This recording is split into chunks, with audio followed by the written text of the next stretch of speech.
So, this concept of materialism, material desires, what we want, what we have, what we don't have, what we have and want more of, what we don't want to let go of.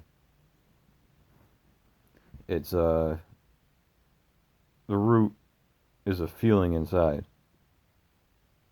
The root of it is a feeling inside. So we have the desire for satisfaction, the desire for fulfillment. I want a drink because I'm thirsty. And there's a part of me that would rather be fulfilled and not thirsty. That's just one of the most general examples. So I want to feel joy, so I want to go to the amusement park. And so I go. But the thing is, that same feeling of joy that the amusement park fulfills, that can be fulfilled in other ways. It's hard to replace the amusement park itself, but with multiple experiences of joy, you can definitely fulfill that part of you inside. So when we look at our lives and we think about the things we do in routine that make us feel certain ways, we can consider whether or not we are satisfied by these things or with these things and if they make us feel fulfilled. Are all of my experiences fulfilling? Are they all satisfying?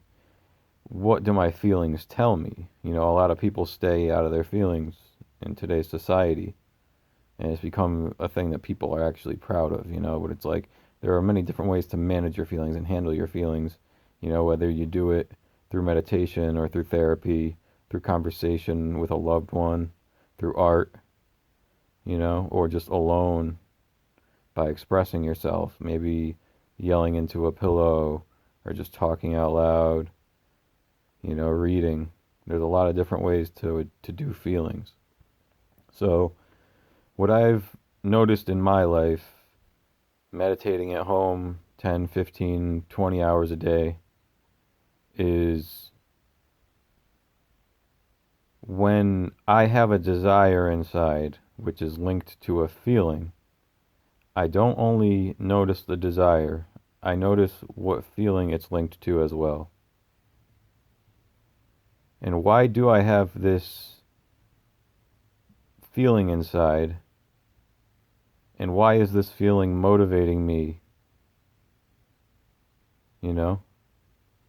If all of my feelings inside were fulfilled, what would I feel like? I have the desire to go to the store. I have the desire to go to the park. And when I go to the park, it's simply because I want to enjoy being somewhere. I long to go to the park. But I don't long to not be at home. I just prefer to be at the park at that time. And then eventually I long to come back home. So this longing is something that we can consider as well. So you have this feeling inside, I want to do this thing. I want to express myself in this way, whether it be expression through physical action, expression through thinking a certain way or feeling a certain way. Like, I'm going to let some anger out. Am I going to do it physically? Am I going to do it just by relaxing into this feeling and letting the feeling come out? How am I going to do this? And why is this feeling inside of me? That's something I considered a lot, because in the past, we've all been, well, most of us have been hurt probably, you know. So we have these things inside from when we were hurt, and when we go to those places inside, you can go to that feeling. One time I was insulted, and I can go to that place inside of me right now, and I can feel that part of me that was insulted.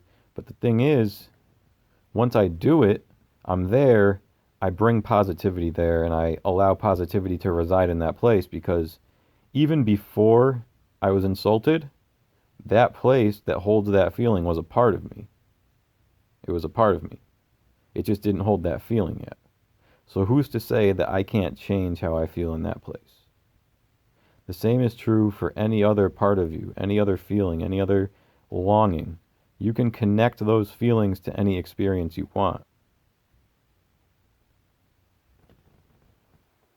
some things like hunger and thirst are obviously connected to food and drink, but more general things like joy, happiness, those things, those can be connected to a whole lifetime's worth of experiences.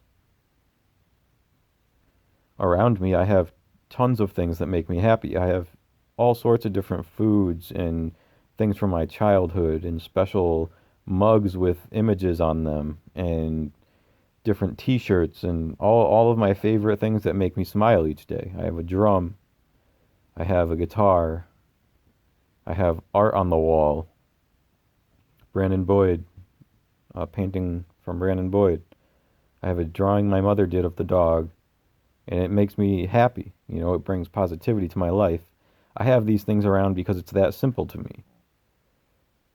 I fill my space with things that make me happy. It's not just a room with four walls, a floor, couch, and the usual conventional American house items. It has special things in it, and that's automatic for me. Getting those special things in my house, in my room. So if your favorite thing is a dog, go get a stuffed dog and have it in there just because it's so nice to have. Unless you get a real dog. That'd be cool. So yeah, fulfillment and satisfaction connected to longing. Here we go. So here we are. Fulfillment, satisfaction connected to longing. I feel as though I am longing for these things. I am longing for a boyfriend. I am longing for a girlfriend. In this moment, there's a part of me that longs to be what I would probably assume beneath it all is longs to be loved for most people. So what are our actions now connected to our longing, if we have them? Do we sit and ponder the longing so we can form a plan on how we may meet someone or reach out to an experience to find a connection to our desired outcome? Is that what we do? Do we simply walk out the door and go to the coffee shop and just get the ball rolling? What do? Everyone's different, but everyone's the same in this way. When we have a feeling connected to a desire, and we have a desired outcome, we long. We long for it. We long for the desired outcome. So think about what you long for and figure out what feelings are connected to that longing and that desire.